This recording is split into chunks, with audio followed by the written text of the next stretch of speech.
The non-interest finance market remains a veritable tool for supporting the goals of emerging markets like Nigeria in achieving infrastructural development, deepening financial inclusion, and implementing the Sustainable Development Goals target of 2030. This will require a regime of effective regulations that encourage Islamic finance contracts and products that can be leveraged to support Nigeria's economic development. Hello and welcome to the Trust Capital Higher Learning Series, where we discuss key issues around the Islamic finance market. In our previous episode, we look at Alaro, entrepreneurship, and opportunities to unlock economic growth in Nigeria. So today, the focus of our conversation will be on the role of FRACE in deepening the Islamic finance market for a sustainable Nigerian economy. And joining me this morning for the discussion is Professor AbdulRazzaq Alaro, a Shariah expert and internationally certified arbitrator and a solicitor of the Supreme Court of Nigeria. Good morning and assalamu alaikum, Professor Alaro. Thank you for coming to the program. Wa alaykum salam wa rahmatullahi wa barakatuh. Thank you very much, sir, for joining us on the Trust Capital Higher Learning Series. So let's begin the conversation. You're welcome. I'll start with the fact that the journey of Islamic finance is not alien to the people of Nigeria. Over the years, both individuals and corporate institutions have explored it to achieve their personal goals. Let's look at it from the banking level, the capital markets, insurance, the Takafu, Islamic social finance like Zakat, Sadaqah, and also fintech, Islamic fintech, the regulators from the CBN, the Central Bank of Nigeria, the NICOM, PENCOM, NGIC, amongst others, and even the government issuance of Sukuk bonds.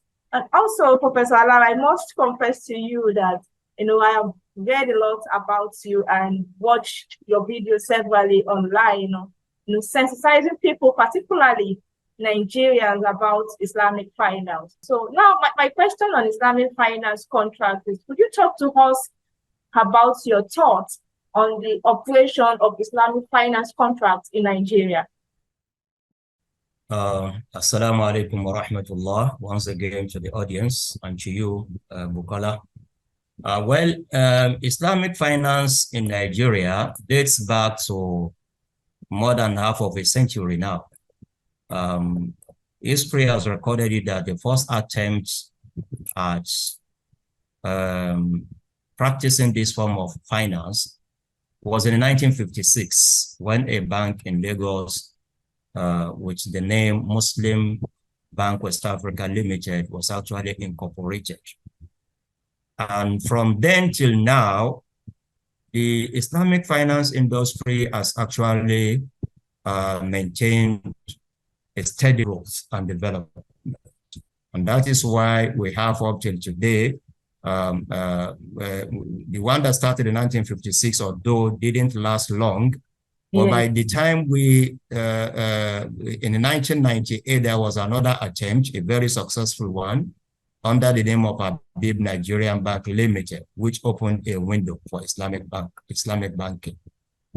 Then in 2011, Jaiz Bank, as the first full-fledged Islamic bank in Nigeria, non-interest bank, was actually licensed, and it started its operation in 2012. Today, alhamdulillah, we have 4 full-fledged non-interest or Islamic banks operating in Nigeria. That is to show how steadily the industry has been progressing up till today. So it's not a strange phenomenon when we talk of Islamic finance in this environment now. The Islamic finance is not even limited to the banking sector alone. When you look at the insurance companies that are also providing takaful or Islamic insurance services.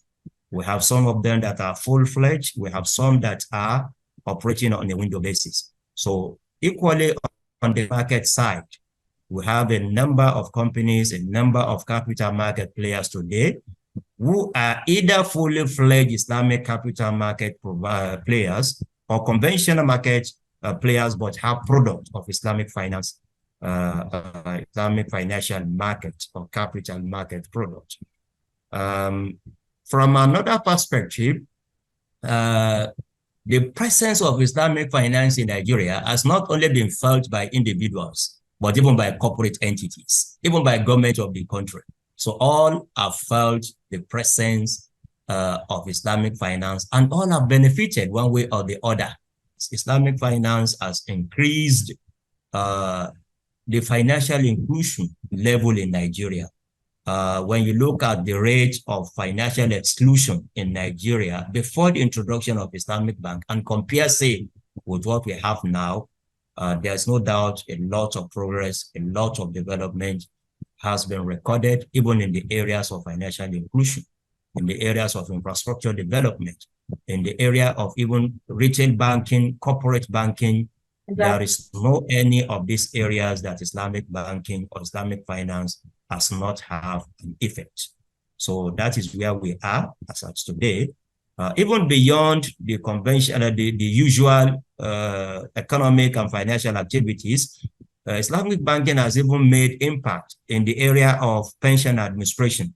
Yes. The pension administration, pension commission in Nigeria has lately introduced what it's called Fund 6 to allow people that have pensions for ethical investment, Sharia compliant investment, to be able to do that with their pension fund through what it introduced lately as Fund 6. So in so many areas, the impact of Islamic finance is being felt in Nigeria.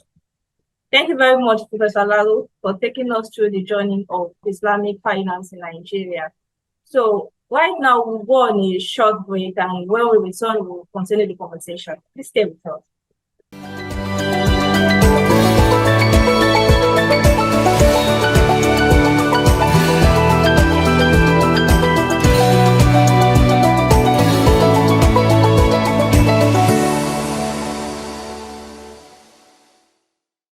Welcome back. If you are just watching us, the focus of our conversation is around the role of FRACE in deepening the Islamic finance market for a sustainable Nigerian economy. Okay, so Professor Alaro, you're a member of the Financial Regulation Advisory Council of Experts, FRACE, and you're also an Islamic finance expert. Kindly share the issues faced by Islamic financial institutions, that necessitated the fatwa ruling of the FRACE, resulting in the compendium of resolution. FRACE, Financial Regulation Advisory Council of Experts, is an advisory body to the Central Bank of Nigeria, as you are aware. Central Bank of Nigeria is statutorily saddled with a responsibility of regulating banks generally. By law, it regulates all banks in Nigeria, including Islamic or non-interest banks. Now, for you to be able to regulate Islamic bank, you need to put in place effective Sharia governance structure and framework. And that is where FRACE comes in as an advisory body to the Central Bank of Nigeria in ensuring that proper Sharia governance is in place, is implemented in regulating non-interest or Islamic banks in Nigeria generally. Now, stemming from this fact, issues will come to Central Bank referred to FRACE as an advisory body, because that is the only advisory body for Central Bank on anything relating to operations of Islamic banks. So when issues come up from the operators, the banks, let's say they have a product to be introduced to the public, they can't do that unless approved, if it is approved by Central Bank. So this is an instance of what necessitated the resolutions that were passed. Because when the product is forwarded to the Central Bank, referred to FRACE, FRACE will have to look at it, review it, and eventually either make amendment to it or approve it as it were. Either way, something must come out of that one in a form of resolutions. So that is the beginning of it all. In addition to that, as an advisory body to the Central Bank, it even works on the area of product development for the Central Bank itself. Central bank will need certain products to manage liquidity in the market.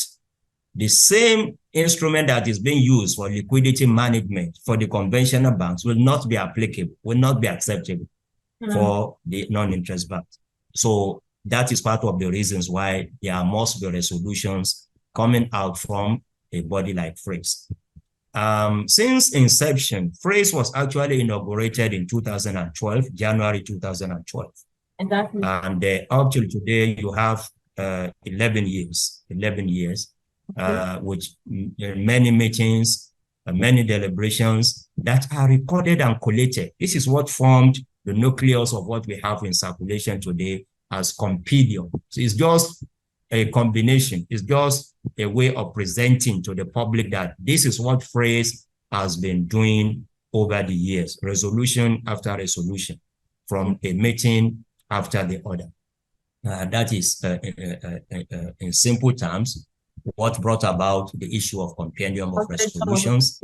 And when you look at the compendium, it is structured in a way that will give you first and foremost, what is the issue? What was the issue that was presented? The issue, then number two, it will give you the background for whoever is reading before going to the resolution. You have the issue highlighted, you have the background story. Like I told you, it may be as a result of product approval from operators. It may be as a result of product development for the central bank. It may be for any area of banking supervision generally as a regulator, which central bank is. So we give you the issue, we give you the background, then comes the resolution itself. This was the resolution passed by FRACE. And finally, which is even more important than all these, I would call it preliminary point, because the final point is the Sharia basis for resolution. In that compendium, these four elements are essential: the issue, the background, the resolution itself, then the Sharia basis for the resolution. The compendium that is out now is just one in a series of many to come, inshallah, because as I told you, each and every time FRACE meets, there must be deliberations and resolutions must be passed from such a meeting. So we will keep on. The Secretariat of FRACE keeps on documenting everything that is said, that is deliberated upon. And when the time comes, as you have seen in this first edition, I believe other editions will also follow. And this is the global practice. It's not limited to us in Nigeria. This is the best international practice. Advisory bodies all over the world for central banks, in every country, they issue this compendium of resolution from time to time for more than one reason. The first is what I've told you, that at least for the member of public to have an idea of what is taking place in FRACE.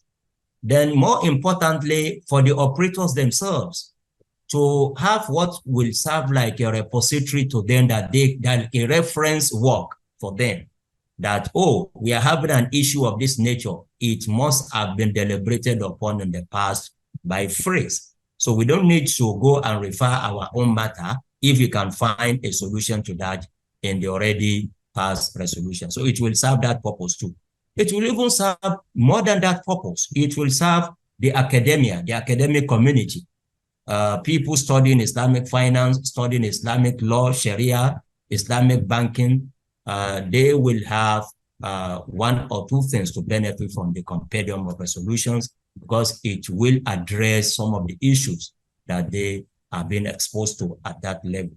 Not only that, the judiciary will benefit from the compendium, because by the time matters relating to Islamic banking and finance are before judges, a judge may not necessarily be trained in Islamic finance. So he or she will have to refer to materials, to reference works. And I believe this compendium, being an homegrown, is an homegrown material, will be handy, will be very, very important, will be very beneficial, particularly to Nigerian judges that have the responsibility of hearing cases and matters relating to Islamic banks or Islamic finance in general.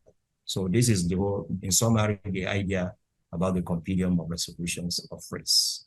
Indeed, Professor Alaro. So, but let's look at you mentioned, you talk about the issues faced by the Islamic financial institutions, and the resolutions from the FRACE of the Central Bank of Nigeria.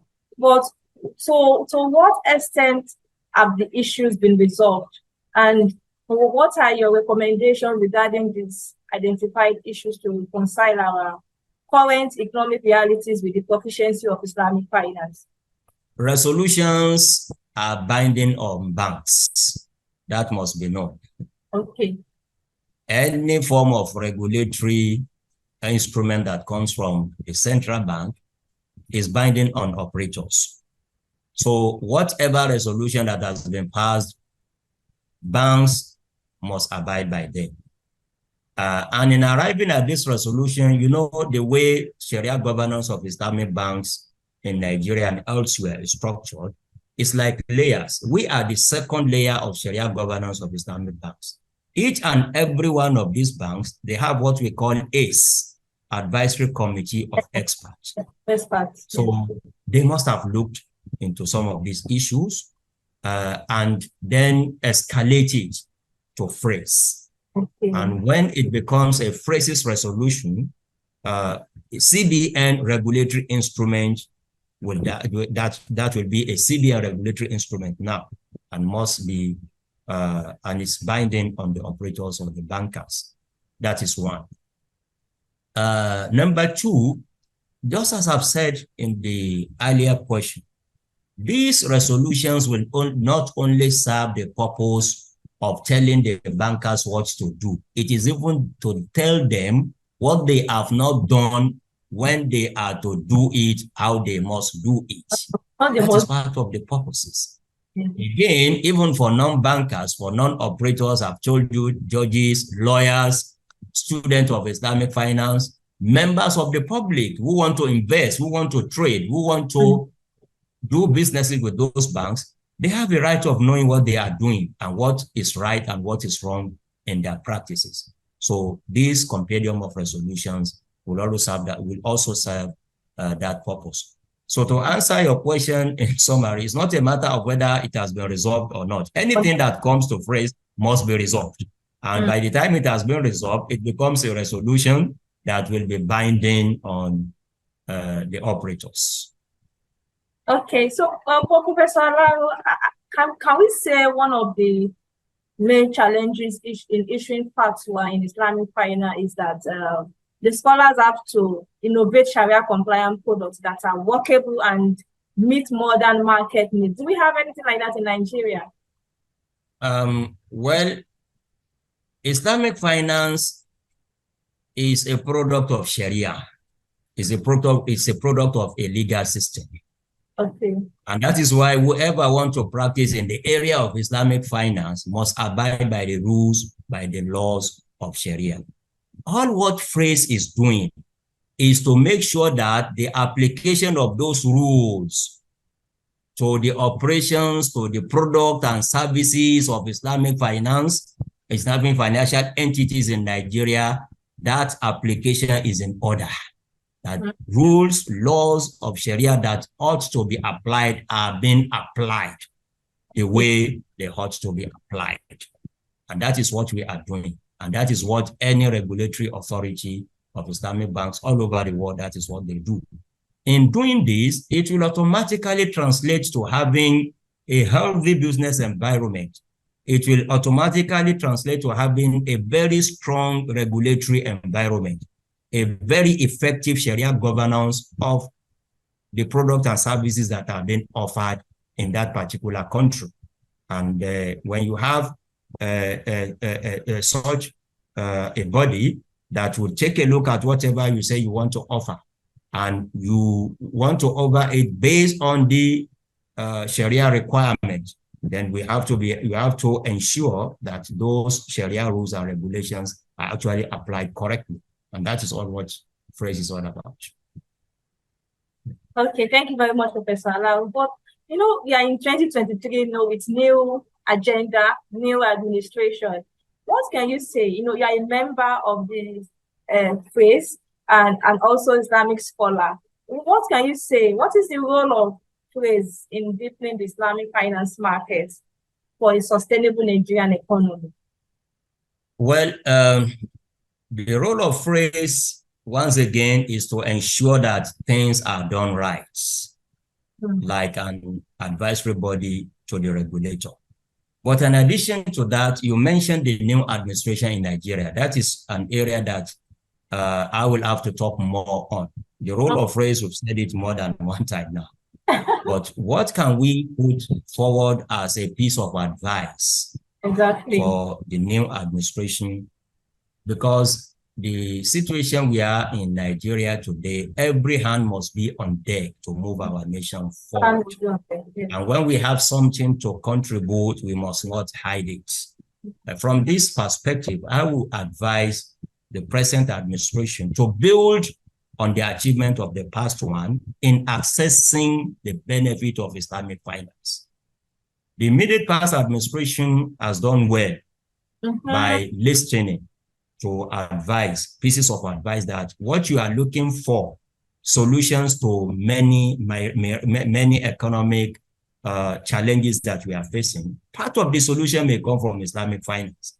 And that is why you hear of the word sukuk that is being used for infrastructure development all over Nigeria today. In all the 6 geopolitical zones, you have roles, major roles, economic roles that have been developed through sukuk as an instrument of Islamic finance. So my advice to the present administration is to look for a way of building on that achievement in so many ways. For example, we have another problem in another area of our development as a nation. Housing, for example. Sukuk is not just for road construction. I would like to see sukuk, as it's been done in other climes, being expanded, the use of sukuk being expanded to cover other areas of development. I know there are some corporate entities that are already using sukuk for energy development in the energy sector, for example.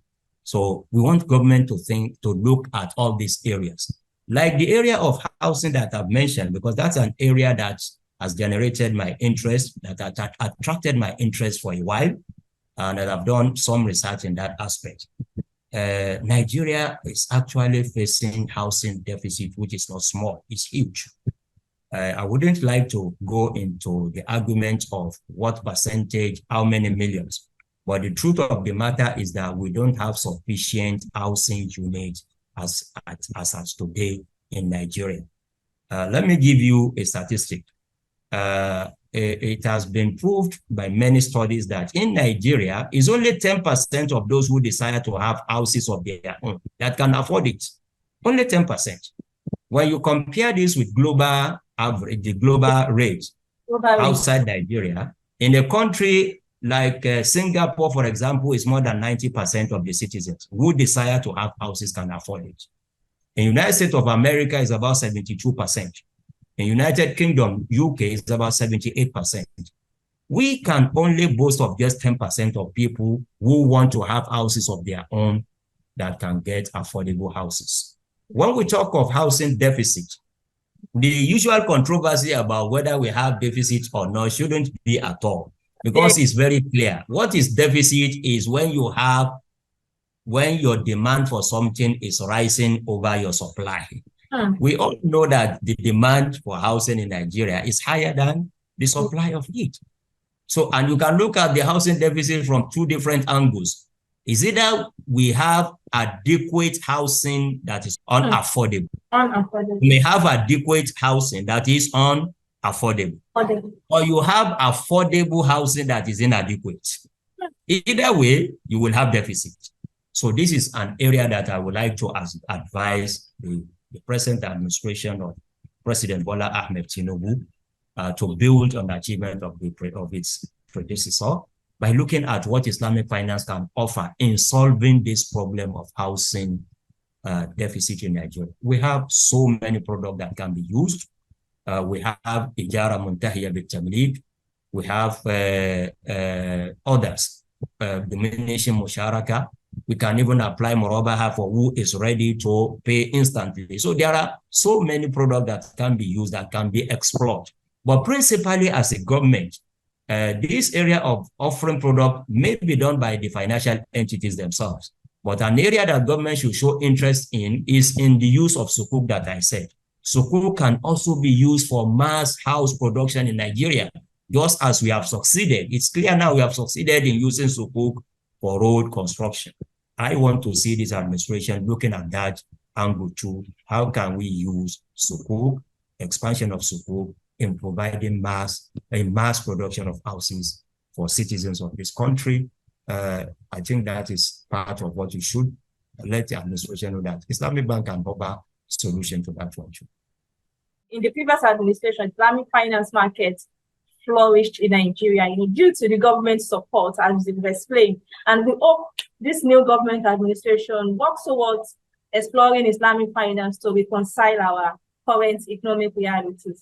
From the housing deficit you highlighted, we also have unemployment rates in the country. Also, financial exclusion too is also high. So, with this, we believe Islamic finance can deepen the growth. Thank you very much for that. It has been a very insightful session with you on the role of FRACE in deepening Islamic finance markets for a sustainable Nigerian economy. Thank you very much, sir. You are most welcome. Thank you, and thanks to your audience as well. And thanks for having me. Okay, and that was Professor AbdulRazzaq Abdulmajid Alaro, Shariah expert and a solicitor of the Supreme Court of Nigeria. A lot has been said today by our Sheikh, Professor Alaro. With a new administration settling in to address the enormous challenges in the Nigerian economy, with range from declining revenue, rising debt profile, high unemployment and inflation, the need for an alternative and sustainable financing framework for economic recovery and growth is critical. Also, it is imperative for the fiscal policy authorities to work with councils like FRACE and the non-interest financial institutions in Nigeria to explore ways of tapping into the enormous opportunities that Islamic finance offers in sustainable and infrastructure financing. This will be vital to lifting millions of Nigerians from the shackles of poverty. That will be all on the Trust Auto Higher Learning Series. This is also to inform you that if you want to invest and earn competitive returns, visit our website www.trustauthorgroup.com. You can as well call us on 081 77 140 or 081 77 150, or send an email to info@trustauthorgroup.com. Thank you for watching. Have a great day and bye for now.